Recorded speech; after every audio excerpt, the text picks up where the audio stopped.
અમે અમે આર્મીમાં છીએ અને અમારા આર્મી ભાઈને ન્યાય અપાવવા માટે અમે આવ્યા છીએ।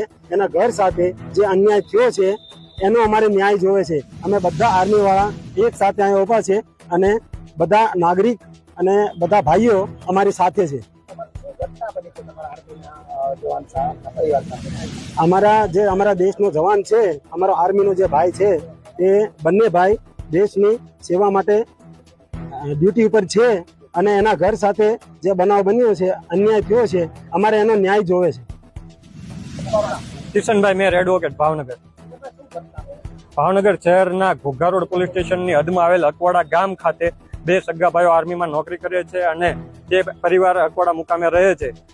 તારીખ 16ના દિવસે રાત્રિના સમય દરમિયાન અસામાજિક તત્વો દારૂ પીધેલી હાલતમાં આર્મી જવાનના પરિવારના ઘરમાં ઘૂસી જાય છે। તેની માતા અને બહેનની છેડતી કરવામાં આવે છે અને પરિવાર ઉપર હુમલો કરવામાં આવે છે। પરિવાર પોતાનો સ્વ બચાવ કરે છે ત્યારે આરોપી પીધેલી હાલતમાં હવે પડી જાય છે તો પોલીસ તંત્ર દ્વારા આરોપીને છાવરીને આરોપીની ફરિયાદ લઈ જે આરોપી આર્મી જવાન છે તેના પરિવારજનો ઉપર ખોટી ફરિયાદ દાખલ કરી તેને જેલ ભેગા કરવામાં આવે છે, ગંભીર કલમો નાખવામાં આવે છે। જ્યારે આર્મી જવાનના પરિવારની ફરિયાદ સામાન્ય ગુનાની કલમો તળે નોંધવામાં આવે છે 330, 504, 6 તળે। ત્યારે આ આર્મી જવાનના પરિવારને ન્યાય અપાવવા માટે આર્મી જવાનો તથા તમામ સમાજના લોકો આજે એસપી કચેરી ખાતે આવેલ છે।